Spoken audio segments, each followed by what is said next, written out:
Uh, Hello, this is the Kubernetes controller runtime and controller tools meeting for Thursday, October 8th, 2020. As a reminder, this is being recorded and will be uploaded to YouTube eventually, so don't say anything you don't want recorded for all posterity.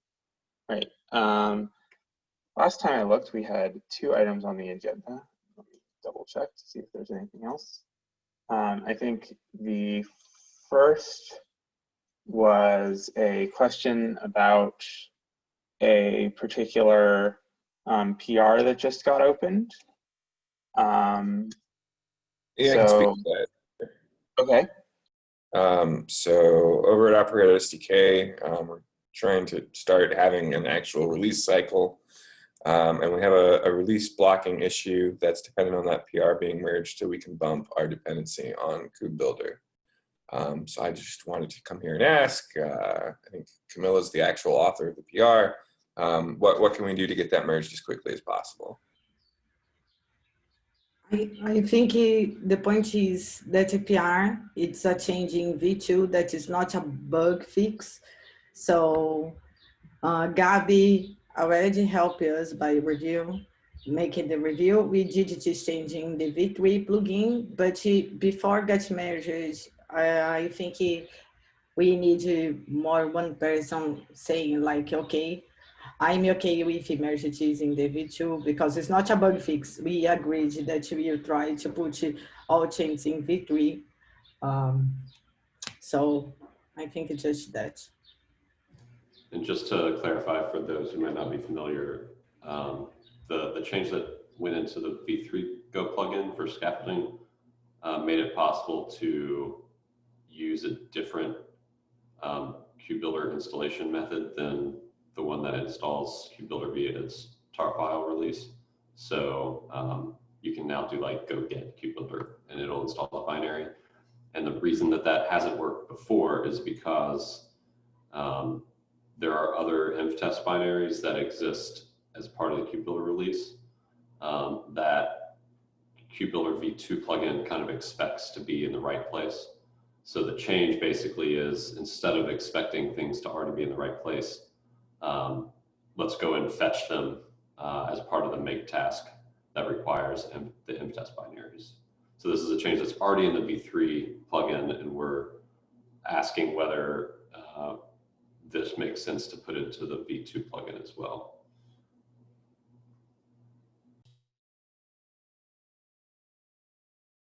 Is the fetching part of the make task or part of the Go code? The make task. So the update here is basically curl a script from controller runtime that knows how to install InfTest binaries and then execute that script.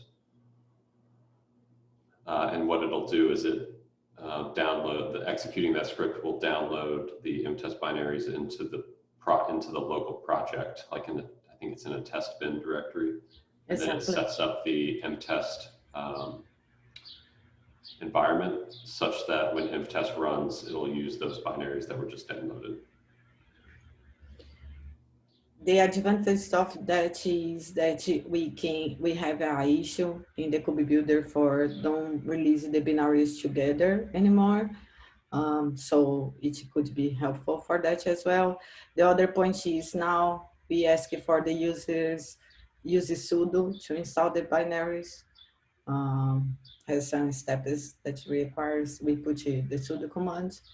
So now the binaries will be inside of the project. So it shows better as well. Are there any security concerns around downloading arbitrary binaries? I mean, they're not really arbitrary. We're downloading them from a specific location. They're from our auto-generated GCP bucket, I believe. Yeah, so, I guess I meant like releases. Sorry, I guess I was thinking maybe I just haven't looked at the PR, but I would hope there's some verification to make sure that they're not tampered with, etc. Yeah, we should go back and double check the script on that. I also added another comment, Camilla. I don't think we should be pulling from the master, like the head of master as the expected place to pull from. That never ends well. That needs to be fixed.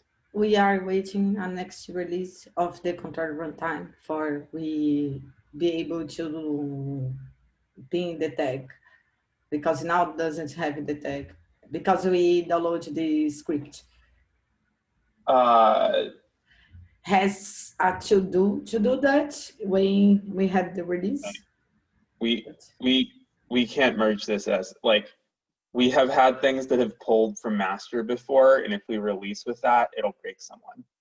Like it has in the past. We've like that at one point in KubeBuilder's life, that was a major source of issues. Accidentally breaking, like having a release that pulled stuff from master of controller runtime and then accidentally breaking stuff when we merged to master of controller runtime. This makes sense. Yeah. For the alpha plugin, it's fine, could be fine, but for the V2. Camilla, it looks like the setup and test script in controller runtime is, at least it's in the most recent 0.6.3 tag. Yeah, and we can, like, if we're expecting it to be used somewhere, we can cherry pick the script back. But I think as Oren brought up, do we, No can someone problem. verify that we have, that is a good point. Can someone verify that we have verification in the script? I don't think we do. I think it just downloads them. Are the binaries signed? Like, are there signature files that can be used? I think so. I can double check that. I know at least some of them have signatures, and the ones that don't, we can fix that. Or possibly even just the, I don't know if there's a signature for the entire tar GZ that could also potentially work, but we can look into that. Let me actually,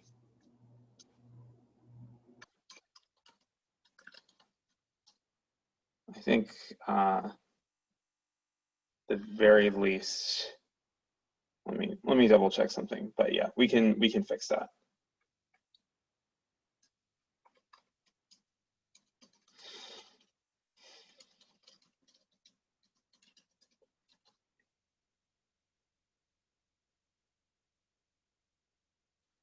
Yeah, I think we should have one for the entire tarball at the very least. That we can change the release script to upload that.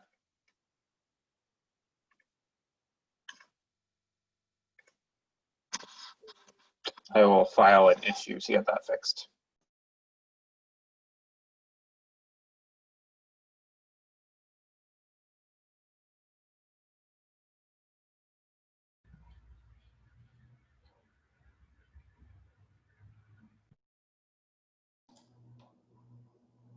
Where are you going to make that issue, Sally? In control runtime? Yeah, I'll make the issue in controller runtime. Okay.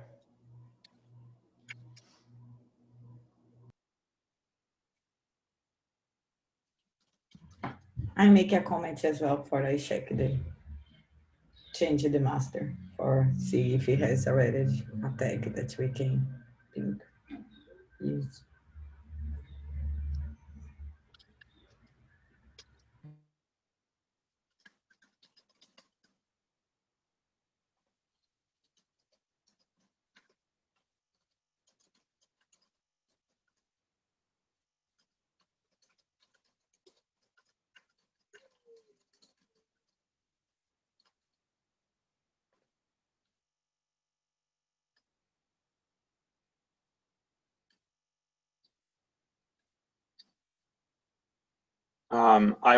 I have one more comment that I might want to make later, but I need to do a little more reading through this PR.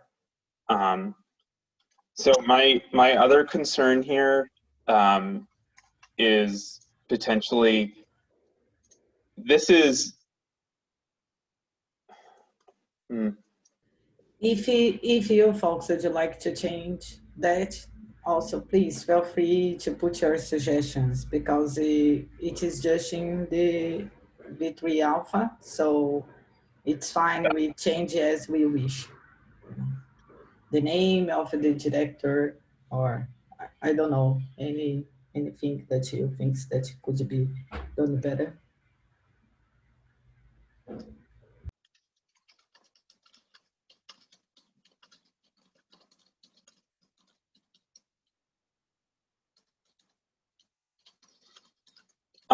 And this, my initial reading of it is this should not cause issues for existing users, because existing users will have already downloaded files. So we should be, and this only happens on initial scaffolding. We just can't depend on this target being there. This should also, I'll add another comment, but I think this should also be in a separate makefile target. So do you think it would, I probably need to look at it again too, but should we check to see if like the user local KubeBuilder files already exist, and if so, then just use those? Or do you think we should get away from that and like always just use the local directory? I think I have more complicated feelings on that.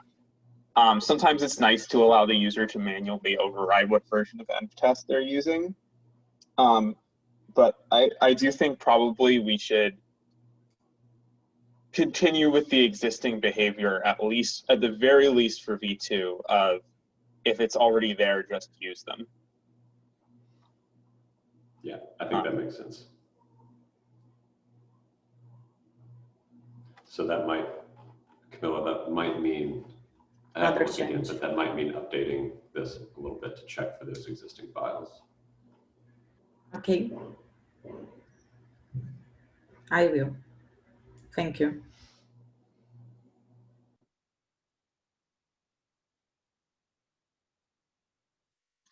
All right, does anybody else have any comments on that?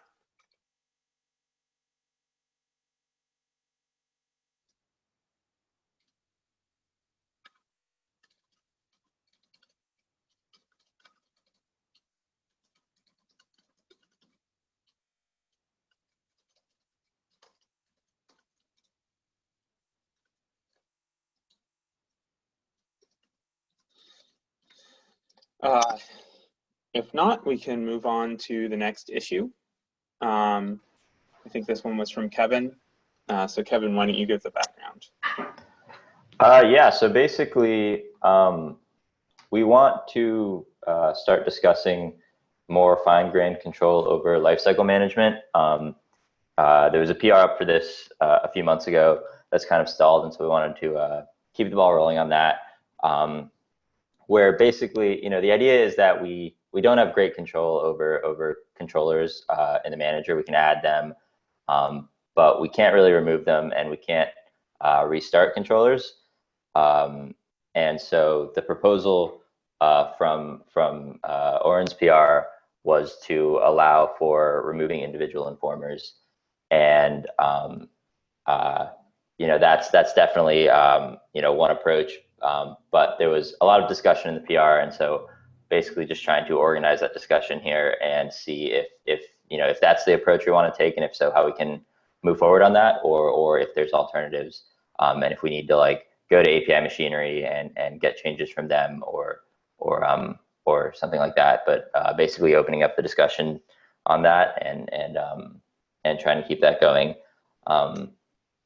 And so, if you've seen the PR, the idea is that, we basically just expose a remove call on informers, and so you can remove any informer by the object.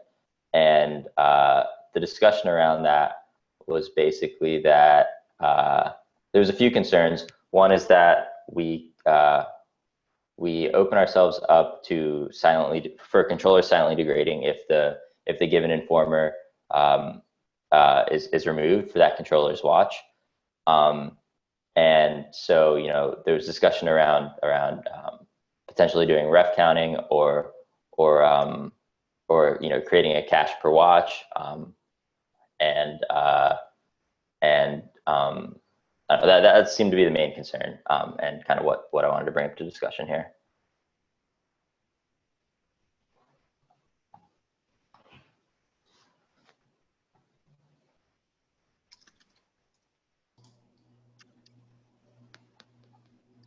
So this is Joe. I think those are all probably valid concerns, but I've seen people ask for this same feature as well, so it seems like it's worth trying to put something together. Another question I would have is, how does this impact the other work? And Eric, maybe you can chime in a little bit on this if you have any thoughts, but around, there's another issue that's about sending list options to the server when we're setting up informers, and there's a possibility of having multiple informers for a given kind that have different list options potentially. So I'm wondering, depending on how that goes, like what's going to be the interplay between these two things, something we might want to consider. Yeah, that's an interesting point to bring up. I do imagine that in some shape or form, the informers mapped to a controller will be mapped by the controller's name. So you should be able to remove those informers, but it's a matter of how to do that. And yeah, I don't know what the implementation for actually removing a controller or an informer would look like. So can't comment to that, but that is important. Quick question on the list options. Is the use case for that to have different controllers that are doing watches in different namespaces? That, or maybe like you have a watch, or you have a controller that only cares about maybe secrets that have a certain label. So you don't want to, unless say you've got a cluster scoped watch, you don't want to necessarily watch every single secret across the entire cluster. You just want to watch the ones that you care about. Okay. Yeah, I've encountered a similar need recently, so I'm interested. Can you post later the issue that's tracking that? Yeah, I can do that.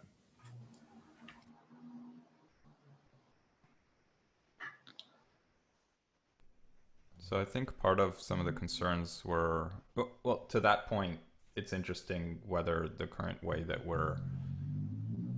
the keys for informers right now are just using the GPK, and it sounds like maybe the list options are part of that key, but I think that's maybe a separate topic. I think the concerns around removing informers were around reference counting and making sure that there's not another informer, that another controller that still depends on that informer. And so maybe that's one topic we should drill into and think about where the best place to implement, if reference counting is the answer, where's the best place to implement that reference counting? And does it make sense to try to circumvent API machinery changes, or do we need to enhance the informer interface to really get the best design here? I think Kevin and I were going to do a little bit of talking with some of the folks from API machinery. My instinct is that we could maybe get away without doing API machinery changes, but at the very least, the API machinery changes would make it a lot quicker. Or a lot cleaner, rather. So not quicker, because you need to get the API machinery changes merged. But we're going to talk with some folks and see if we can figure out what kinds of things they might be amenable to. Yeah, I think being able to remove event handlers on Informer and maybe get a count of event handlers on Informer would be huge for this. Yeah, that's one of the things we're talking about. I think getting a count, at least, we can do outside of API machinery, because we wrap Informer in an interface before we return it. So you could intercept all those. Right. So you could add event handler. Add event handler could increment a ref count, and then we could have a method for like decrementing ref count that we add, and controller could call it when we stop. Right? And then maybe the event handler doesn't get removed, but if you're stopping your controllers all at once for a particular thing, then like maybe we get away with doing that, and then the ref count eventually reaches 0. But yeah, actually being able to remove the event handlers as we're removing the controllers would be real nice. So hopefully by next meeting we'll have a better answer as to whether we can get the ball rolling on that. That's interesting. I didn't recall that we were wrapping the Informer before returning it. But I haven't looked at it in a while. We don't like, so to be clear, we don't like wrap, but we only return a particular interface that's a subset. So you could wrap it. Yeah, basically we wanted to have some stability, because if we expose the raw Informer, if the interface of the raw Informer or adds new methods, we are now bound to those methods. And then if it then changes those methods or removes those methods, we are still bound to those methods, which is a thing that happens quite frequently in upstream Kubernetes. So we wanted to expose like the minimal subset that we needed for controller runtime to work.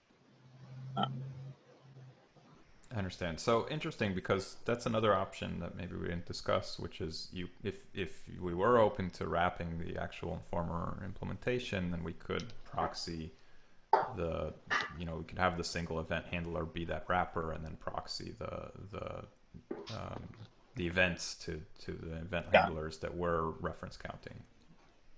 Yeah, that's a good point. We could have our own event handler dispatcher. That's something. That's definitely a good idea to keep in mind. Especially if SIG API machinery comes back and says we are not interested in this, then obviously that could be a real good avenue to approach. If they said we are interested in this, but it might take a while, then that's also a good avenue to approach. If we can get it in quickly, we probably just want to get it in upstream. Cool.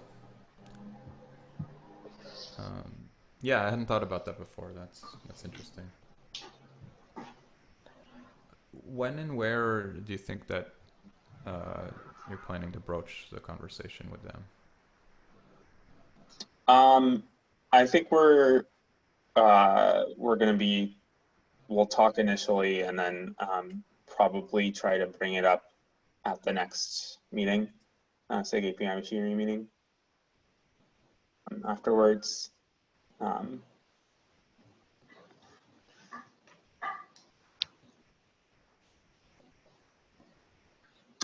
That sound about right, Kevin? Yeah, I think we'll get an initial feel with some of the API machinery people tomorrow, and should have an idea of what we want to bring up at the next API machinery meeting. So I think that timeline sounds right. So I think kind of parallel to that, we could continue the discussion of what the interface looks like on the controller runtime side. Oh yeah, definitely. Sorry, I didn't mean to interrupt you. No, I mean that's basically the thought is that's not dependent on the underlying implementation too much. It sounds like there's a few different ways we could wire this up behind the scenes, but we can agree upon what we want to actually expose to controller runtime users.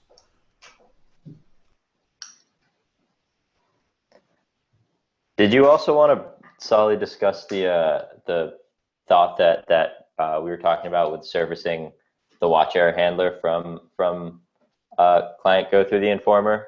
Oh yeah, this is kind of a little bit of implementation detail, but I was thinking like along the same lines. One of the things that would be nice is a little bit more fine, and this is like another thing that we need to change in upstream API machinery, but like a little bit more fine-grained notification and handling of what happens when an informer encounters an error.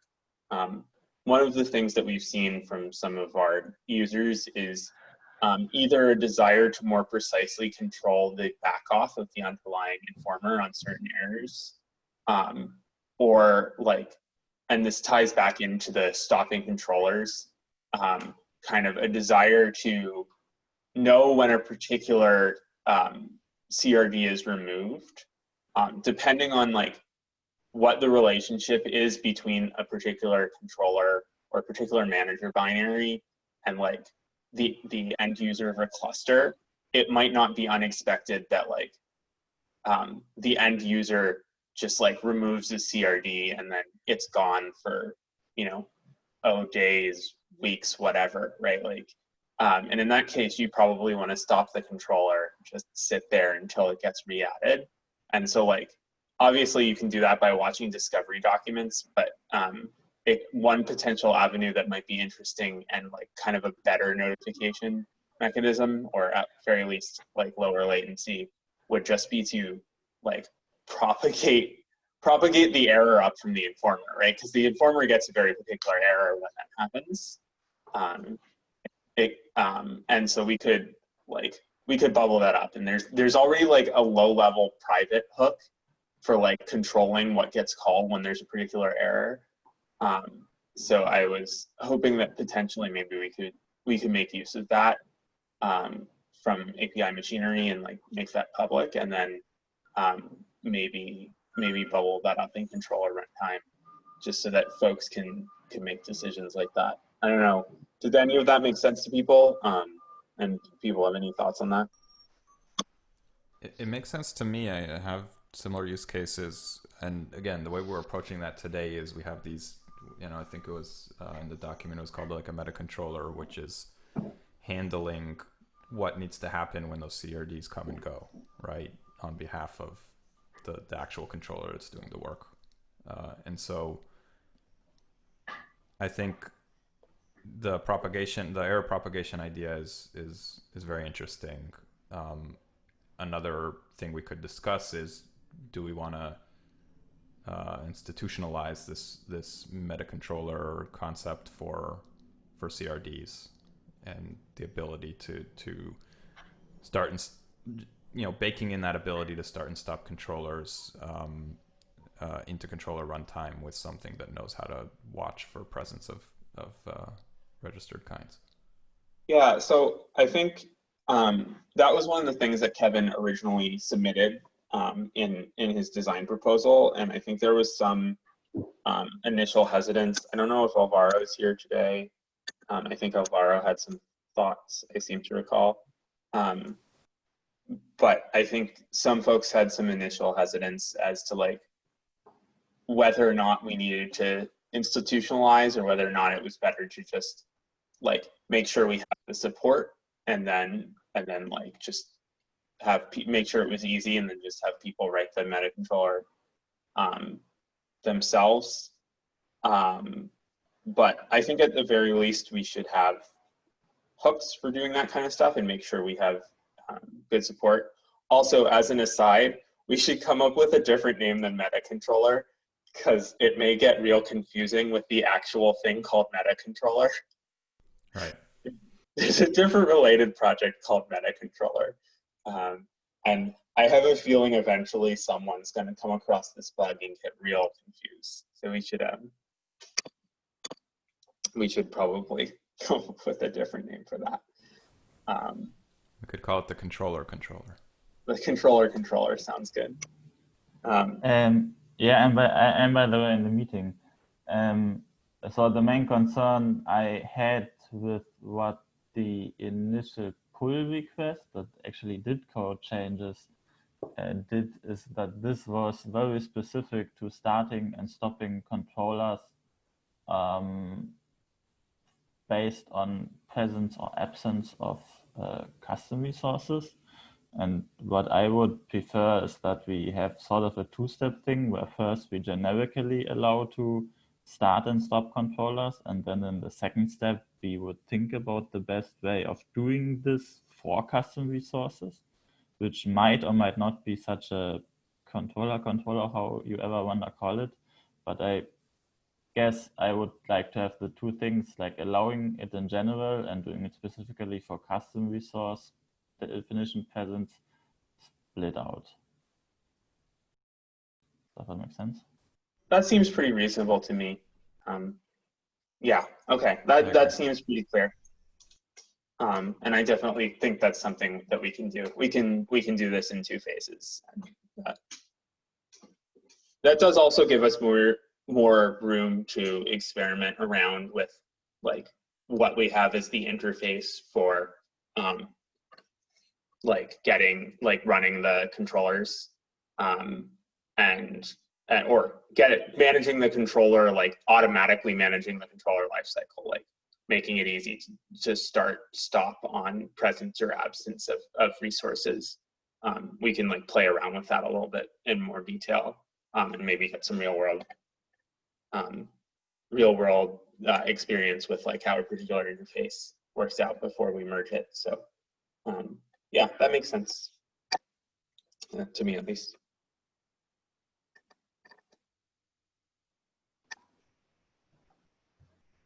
Did anybody else have any thoughts on that? So I guess, I don't know, what do we want to move forward on? Or what's like, it sounded like adding ref counting on our end, or like, I guess agreeing on what the interface would look like on our end is, I don't know, is that the next step here? Or what do you think? Yeah, I think, and probably like Oren and Alvaro can hopefully supplement this a bit, but I think the TLDR that I got out of that discussion was, like you said, the next step is the next steps, which we can do in parallel, is figure out what we want the interface to look like from our end, like the high level interface the users interact with for like ref counting on informers and stopping controllers, and how those two are tied together, or maybe lack thereof, but I have a suspicion that they'll probably be integrated at least a little bit. Figure out what the interface looks like without the guts, and figure out something that we're like happy from a UX perspective, stuff like that. And then in parallel, also we'll talk to API machinery and see what kind of support we can get there. And then once we've kind of resolved those two, or maybe like hacked up a prototype involving 2 of those, because like we can hack on API machinery before we get an official answer and just like see how the prototype actually feels. We can come back and like actually start put together a little proposal that has the ideas, implement that, and then like the final step after that will be seeing if we can figure out the UX around, like Oren said, institutionalizing like the controller or something similar, right? Like making it easy for people to do that, but that'll be like the last step. Does that adequately summarize? Is my impression of the discussion correct according to other folks? Sounds good on my end. Yeah, that makes sense to me.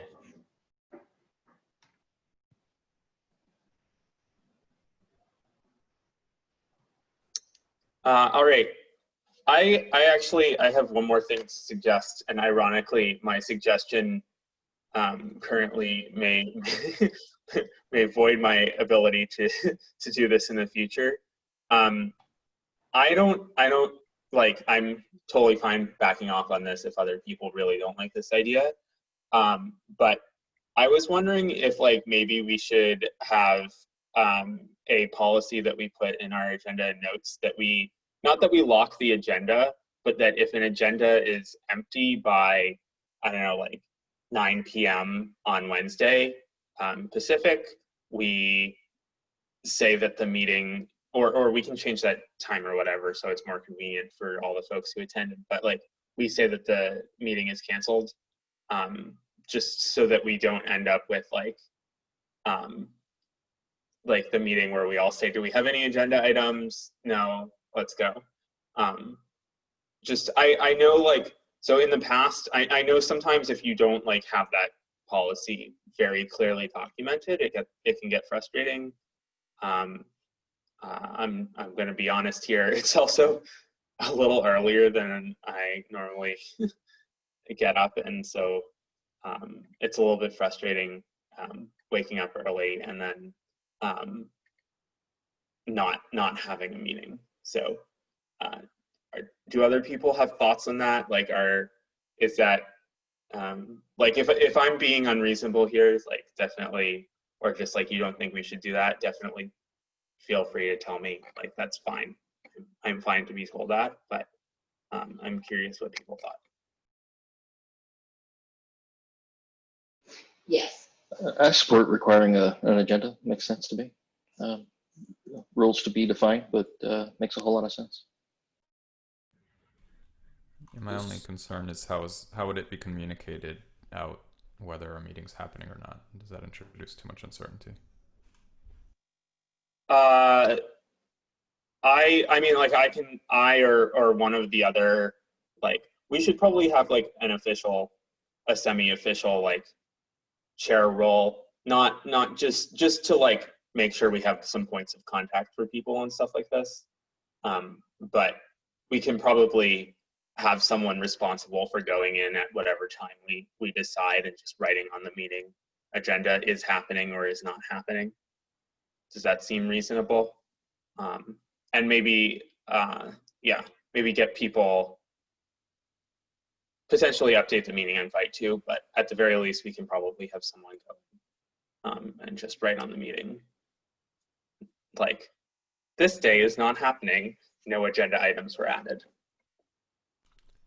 I don't know how easy it would be to send a cancellation through the meeting invite, but that would be my preference because I get up in the morning and I look at my calendar to know what's happening.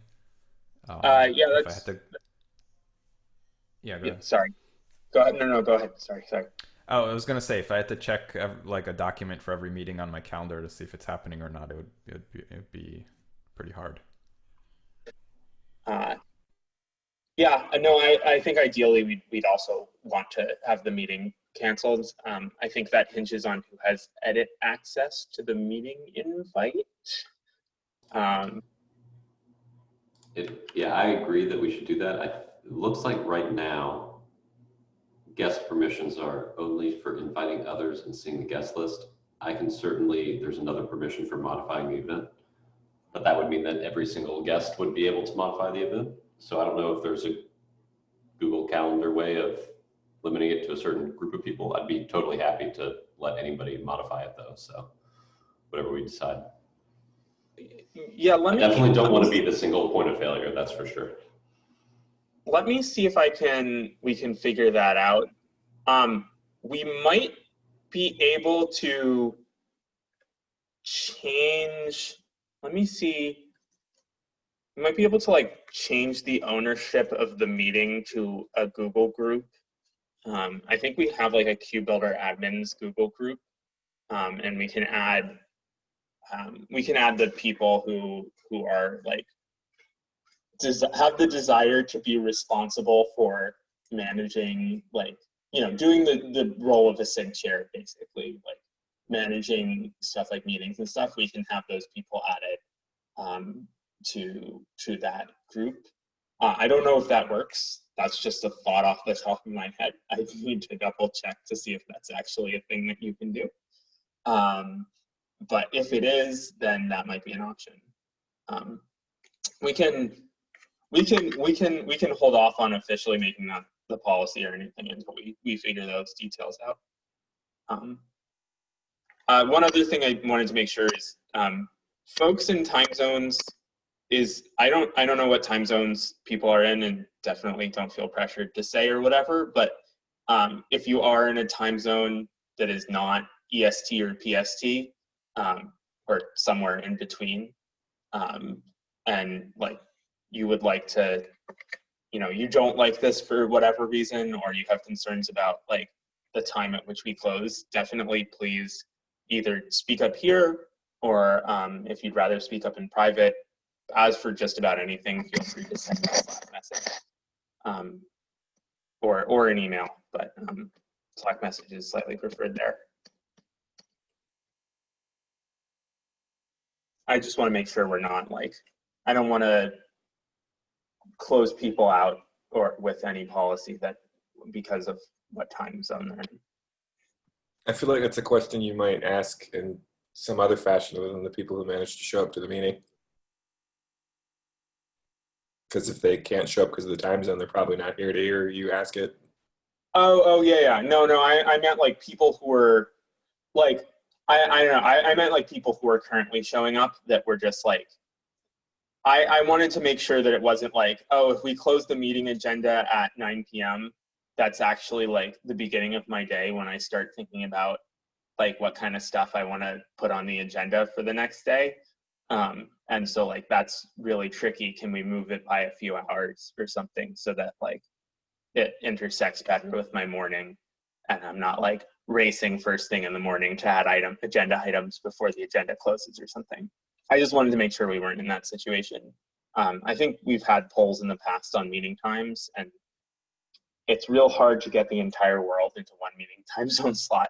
But from what I understand, this works decently well for most of the regular contributors.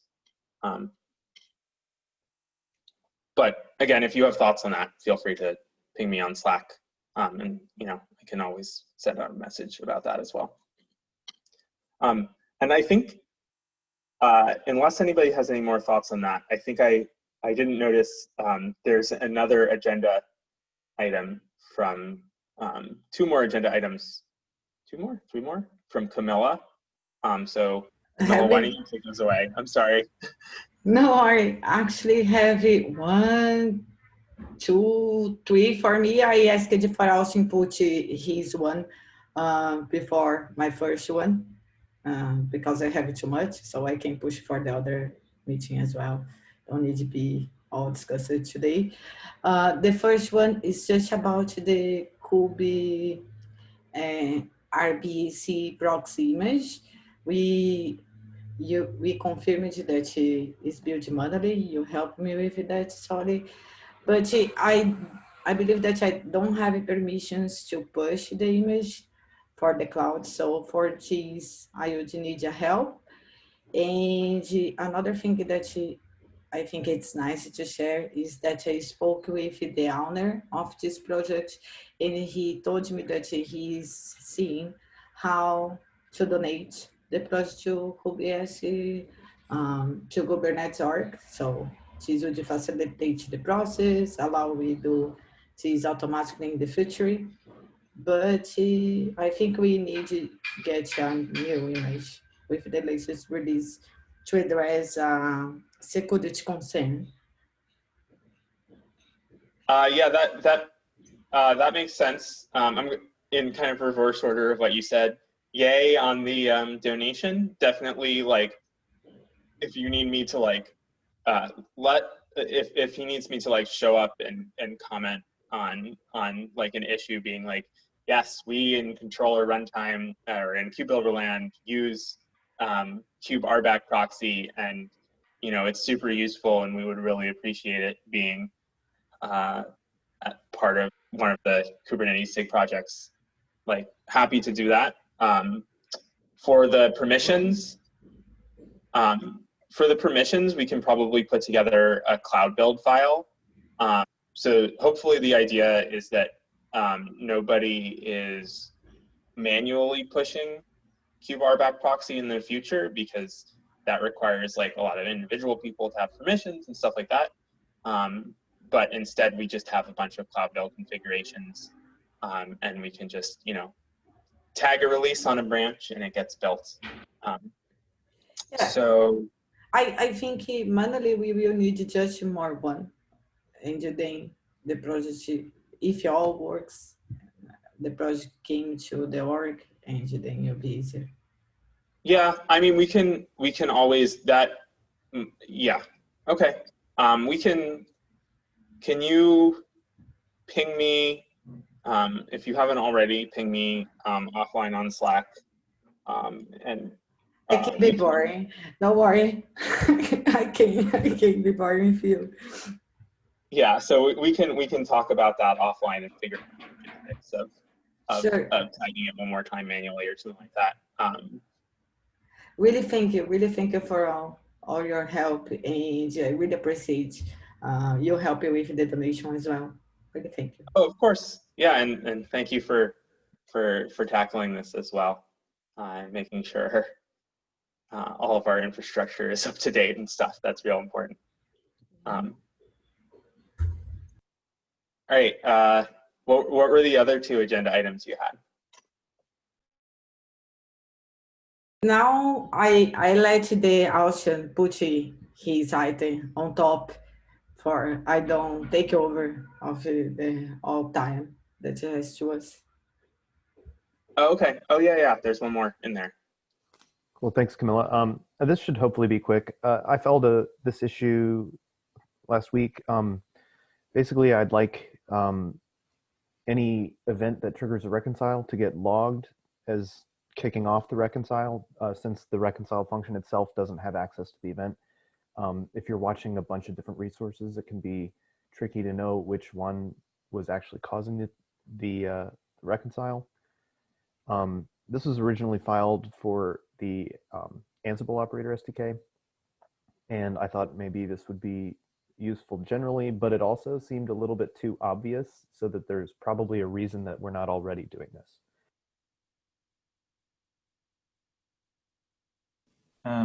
I think generally having this is not a bad idea because it helps to debug certain issues, but it needs to be on a very high log level because there are controllers that watch literally thousands of objects and get maybe hundreds of events per second, and it completely screws the logging if you log every event on those. Alvaro took the words right out of my mouth. That is exactly what I was going to say. Wholeheartedly agree. I'm also going to do kind of a side plug. One of the things that we've been kind of thinking about in controller runtime for a while, but have never actually gotten around, I think, to like fully fleshing out. I think someone did a prototype a while ago. It would be great to have tracing support in controller runtime separately from this. Like, completely agree with everything that was just said. We should have this at a high log level. But also, this is the kind of thing where I think you could probably benefit a lot from tracing too. So if someone has any interest in putting together, it looks like we just got a chat message. If someone has any interest in putting together a proposal for tracing or working on tracing, it would be real cool, especially now that we have the context argument on reconcile, if we just had like out of the box, like drop in KubeBuilder and you just get tracing for free. And then because we have context, that propagates through to stuff.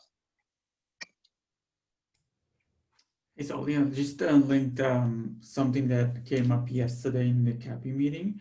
Like Brian from WeWorks like has already done something like this. I did mention that like now we have context, so maybe we can reach out to see if we can do something in controller runtime. I know that they were interested to implement open tracing in controller runtime, so maybe this could all work out.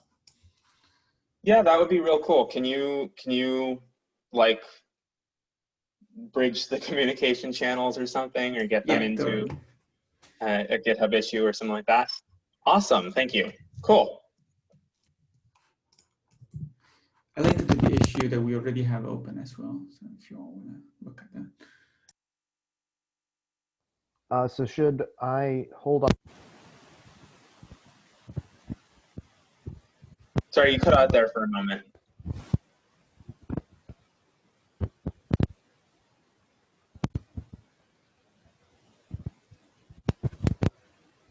High level logging. I think someone cut out there for a moment. Austin, I think we missed pretty much all of that. Yeah. Okay.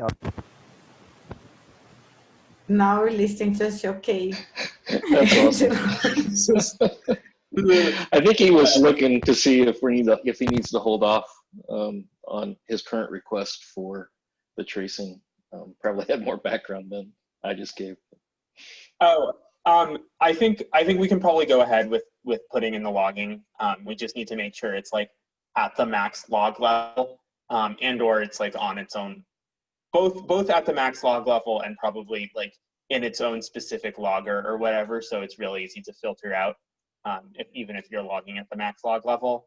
Because like was mentioned, some things watch a bajillion resources or reconcile real fast, and that's a great way to cause your log volume to explode. But you know, modulo of that, I think it's fine to go forward. Sully, I don't know if there is a max log level with Logger. Isn't it just a positive integer? There is not a max log level technically. Certain loggers have a max log level, which is something that we've, I think, mostly tried to fix. But also in Kubernetes, we effectively have a de facto max log level of 10. I've never seen anything go above 10, and I think our official guidance is that like 10 is please stress test my log ingestion system. In turn, that's like the level that gets you like literally the raw gRPC, or the raw proto like binary output from when you do the proto encoding. So like I think that's probably a fine log level to use. Perfect.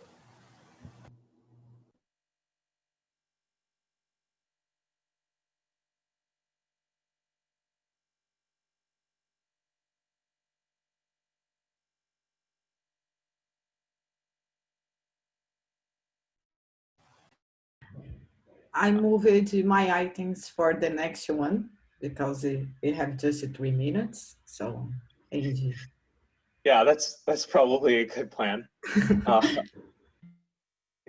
Okay, so unless anybody has any like last minute, you have like 30 seconds to say something if you want to say something. But otherwise, feel free to follow up on Slack or on our mailing list, and I will see y'all in 2 weeks. Thanks, guys. Bye, everyone. Yeah, Really thanks a lot. Yeah. Really thank for all. And thank